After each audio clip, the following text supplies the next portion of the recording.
अस्सलाम वालेकुम नादरीन, आप यूट्यूब चैनल देख रहे हैं। मैं इमरान खान हूँ। सबसे पहले तो बुशरा बीबी और इमरान खान साहब को जो सज़ा हुई तोशा खाना में, इस सज़ा के हवाले से खैबर पख्तूनख्वा में मुख्तलिफ़ मकामात पे लोगों ने एहतजाज किया। ये एहतजाज जो है वो जैसे नॉर्मली लोग निकल आते हैं एहतजाज करने के लिए पार्टी की हदायत पे, फिर पाकिस्तान तहरीक इंसाफ के जो ऑफिशियल अकाउंट्स हैं उन्होंने बताया कि जनाब ये मालाकंड डिवीज़न में हो रहा है, ये हज़ारा डिवीज़न में हो रहा है, या कुछ जो जनूबी अजला है वहाँ पे हो रहा है, पेशावर में हो रहा है। तो मुख्तलिफ़ जगहों पे पाकिस्तान तहरीक इंसाफ ने रैलियाँ निकाली और इमरान खान साहब के हक़ में मुज़ाहरा किया। तहरीक इंसाफ का ये मानना है कि उनके साथ ज़्यादती हो रही है और पाकिस्तान तहरीक इंसाफ के सोशल मीडिया ने बाकायदा एक डॉक्यूमेंट्री बनाई है तोशा खाना के हवाले से, और बहुत सारे वो हक़ाइक़ छाप दिए हैं जो हक़ाइक़ नॉर्मली हम नज़रअंदाज कर देते हैं। देखिए, वक्तन फ़वक्तन ये सारी चीज़ें पाकिस्तान का मीडिया बताता रहा कि तोशा खाना पे किसने कितना हाथ साफ किया। तोशा खाना में किसी ने भी घड़ियां नहीं छोड़ी। जितने भी लोग आए पाकिस्तान के अंदर हुकूमतों में, वो सारे तोशा खाना के तहाइफ अपने घरों में लेकर जाते रहे, चाहे वो निगरान हुकूमतों में आए, चाहे वो बाकायदा हुकूमतों में आकर बैठे। तमाम लोग तोशा खाना के ऊपर हाथ साफ करते रहे, हत्ता कि जर्नैलों ने भी तोशा खाना के ऊपर हाथ साफ किया है। तो तमाम लोग जो हैं वो तोशा खाना से निकालते रहे सामान, घड़ियाँ, ज्वेलरी, कालीन, घरेलू सामान, टी सेट और पता नहीं क्या कुछ ये ले जाते थे। नवाज शरीफ साहब लंबे अरसे से, नवाज शरीफ साहब, उनकी अहलिया, उनका ख़ानदान ये सामान लेते रहे। इसी तरह पाकिस्तान पीपल्स पार्टी की जितनी भी हुकूमतें आई वो सारी भी ये सामान लेती रही हैं। इसी तरह इमरान खान साहब ने और उनकी अहलिया ने भी तोशा खाना का सामान लिया। मामला ये है कि इमरान खान साहब को ये नहीं करना चाहिए था या उनकी अहलिया को नहीं करना चाहिए था। ये इखलाकी नुक्ता नज़र से आप देखें तो बात ठीक है, यानी बाकी सारे लोग जो काम कर रहे थे वो इन्हें नहीं करना चाहिए था। लेकिन सवाल ये पैदा होता है कि क्या कोई इल्लीगल काम किया, गैर कानूनी काम किया? अगर तो गैर कानूनी काम किया तो वो सब ने किया। अगर तो तोशा खाना से घड़ी लेना या कोई और तोहफा लेना गैर कानूनी है, तो यही गैर कानूनी काम नवाज शरीफ ने, उनके ख़ानदान ने, जरदारी ने, उनके ख़ानदान ने, गिलानी ने, उनके ख़ानदान ने, और बेशुमार और ख़ानदान हैं जो ये कारनामे कर चुके हैं। तो उन सबको भी गिरफ्तार होना चाहिए, उन सब पे भी मुकदमे चलने चाहिए। तोशा खाना से सामान लेना इल्लीगल नहीं है। आप एक मखसूस अमाउंट जमा करवा के आप सामान ले लेते हैं और ये हमेशा से होता है, कोई पहली मर्तबा नहीं हो रहा। लेकिन इमरान खान साहब वो पहले आदमी हैं जिन्होंने तोशा खाना के रूल्स को तब्दील किया और जो 20% पैसा देकर सामान लेते थे उसको 50% तक कर दिया। अब इल्ज़ामात इमरान खान साहब पे ये लगते हैं कि जनाब जो तोशा खाना के अंदर तहाइफ थे उनकी कीमत कम लगवाई गई। भी जो कम कीमत लगवाएगी वो प्राइम मिनिस्टर खुद लेके हाथ में तो नहीं फिरता था मार्केट के अंदर, जनाब बताएं ये कितने का है, जनाब आप बताएं ये कितने का है, जनाब आप बताएं, ऐसे तो नहीं होता था। भाई सरकारी मुलाजमीन है, तोशा खाना का बाकायदा एक डिपार्टमेंट है, वो लोग जाते हैं, वही लोग चेक करवाते हैं ना ये चीज़ कितने की है। तो जो उसकी कीमत लगती है उसके मुताबिक वो 20% या बाद में इमरान खान साहब ने 50% कर दिया तो उसके मुताबिक वो नीलाम हो जाता है। तरीकाकार तो ये है, अगर कम कीमत लगी थी तो इमरान खान ने जाके मार्केट में तो नहीं लगाई थी ना, वो तो जिसने कम कीमत लगाई वो सरकारी ऑफिसर, उसके गले में फंदा डालो, उसको पकड़ो ना कि भाई ये तुमने इतनी कम कीमत क्यों लगाई और तुमने क्यों सरकार का माल जो है या तोशा खाना का माल ओने पोने बेच दिया।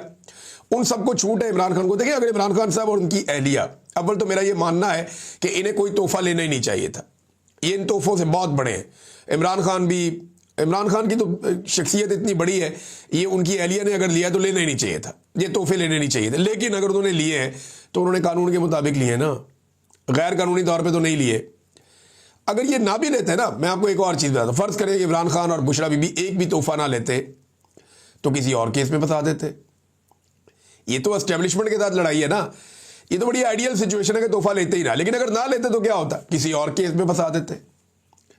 इद्दत वाला केस भी तो बनाया है ना, और कोई घटिया केस बना देते। तो ये पाकिस्तान की एस्टेब्लिशमेंट से लड़ाई का नतीजा है। जिन्होंने गाड़ियां ली जो बिल्कुल ही गैर कानूनी है, गैर आईनी है, लिखा हुआ है उसके अंदर कि आप गाड़ी नहीं ले सकते तोशा खाना में, या कोई इंटीक वो आप नहीं ले सकते, वो चीज़ें इन्होंने ले ली।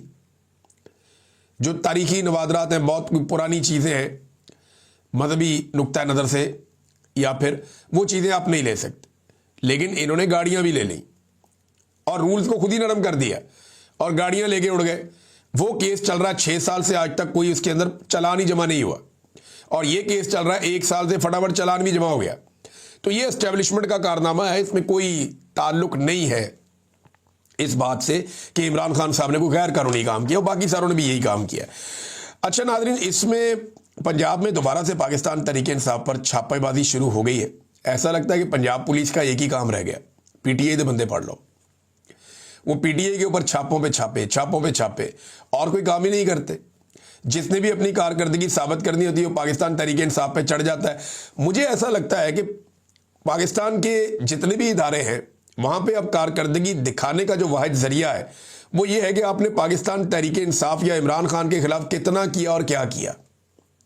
यानी ये PMLN के एक जर्नलिस्ट हैं अफसार आलम साहब, इन्हें वो भी लगाया हुआ था इन्होंने, चेयरमैन पैमरा भी। ये कहते हैं जी कि मेजर जनरल फैसल नसीर को अगला DG ISI लगाया जा सकता है, इसीलिए उन्हें साथ लीबिया ले जाया गया। तो सवाल ये पैदा होता है कि इमरान खान साहब ने जब उन्हें गोली लगी या गोलियां लगी तो उन्होंने मेजर जनरल फैसल नसीर का ही नाम दिया था उस वक्त कि जनाब ये जिम्मेदार है, और उन्हें नामजद किया था, और उनके ऊपर सियासत में मुदाखलत के इल्ज़ाम भी इमरान खान साहब ने लगाए। और पाकिस्तान तहरीक इंसाफ ये मानती है कि मेजर जनरल फैसल नसीर पूरी तरह से सियासत के अंदर इन्वॉल्व है, DGC है वो। तो उन्हें DG ISI अगर लगाया गया तो देखिए ये उन लोगों में से एक है जिनके पास पीछे हटने का कोई रास्ता बाकी बचा नहीं है। यानी ये लोग उस लेवल तक पहुंच गए हैं, कुछ लोग एक लेवल तक आ जाते हैं ना। देखिए आसिम मुनीर साहब और इमरान खान के बारे में लोग कहते हैं कि ये दो तलवारें एक नियाम में नहीं रह सकती, तो ये अपनी बका के लिए किसी भी लेवल तक जाएंगे। इसी तरह फैसल नसीर साहब हैं, कुछ और लोग हैं, ये लोग नहीं पीछे हट सकते। अब बात यह है कि ये जिस नहज तक पहुंच गए हैं या जहां तक ये मामलात को लेकर चले गए हैं वहां से पीछे हटा नहीं जा सकता। अब इमरान खान साहब आए तो इनकी बका खतरे में हो जाएगी, या इमरान खान साहब सर्वाइव कर गए तो ये लोग सर्वाइव नहीं कर पाएंगे। बज़ाहिर ये दिखाई देता है, ये सियासत है, इसमें कुछ भी हो जाता है, लेकिन बज़ाहिर जो दिखाई दे रहा है वो ये है। फिर एक और चीज भी बताई गई कि नून लीग ने नदीम अंजुम के लिए बहुत कोशिश की। नदीम अंजुम साबिक DG ISI है और इसी के दौर में मुझे अगवा किया गया था, मुझे इसलिए ये बंदा हमेशा याद रहेगा। बाकी DG ISI शायद मैं भूल जाऊं, एक एक करके तारीख का हिस्सा बनते जाते हैं, लोगों को याद भी नहीं रहते, तो ये इसको मैं याद रखूंगा क्योंकि इसके दौर में मैं अगवा किया गया था। तो हुकूमत इसे दोबारा DG ISI लगाना चाहती थी, फिर दूसरी नहीं लगाया, एस्टेब्लिशमेंट ने बात नहीं मानी, और दूसरी ऑप्शन रखी गई सिक्योरिटी एडवाइजर ही लगा दे, नेशनल सिक्योरिटी एडवाइजर, वो भी नहीं लगाया गया। फिर तीसरी ऑप्शन जनाब अमेरिका में इसको सफीर लगा दे, वो भी नहीं लगाया गया। लेकिन दिल छोटा करने की जरूरत नहीं है, नदीम अंजुम को कोई ना कोई ओहदा मिल जाएगा, उसकी एक वजह है। कोई भी जर्नैल जो है वो ज्यादा अरसे तक बेरोजगार नहीं रह सकता, जब उसने खिदमात सर अंजाम दी हो तो उसे कोई ना कोई नौकरी मिल जाती। नॉर्मली हम देख रहे हैं कि बहुत सारे जर्नैलों को नौकरियां आजकल मिल रही हैं, तो इन्हें भी नौकरी मिल जाएगी। कौमी कॉन्फ्रेंस के अंदर नाजरीन बड़ी ज़बरदस्त तकारीर हुई हैं, बड़े ज़बरदस्त तरीके से मोमेंटम बनाने की कोशिश की गई है। और ये मोमेंटम क्या है ज़रा ये आप सुन लीजिए। सुहेल अफरीदी साहब ने बड़ी इंपॉर्टेंट बातें की है, रबिया बाजवा साहिबा ने बड़ी इंपॉर्टेंट बातें की है, कुछ जर्नलिस्ट हैं उन्होंने बड़ी अच्छी वहाँ बातें की हैं, कुछ वकला ने बातें की है, और कुछ सियासतदानों ने भी। महमूद अचकज़ई साहब ने बड़ी समझदारी वाली बात की, और ये बात मुझे नहीं लगता कि अभी हुक्मरानों को समझ आएगी।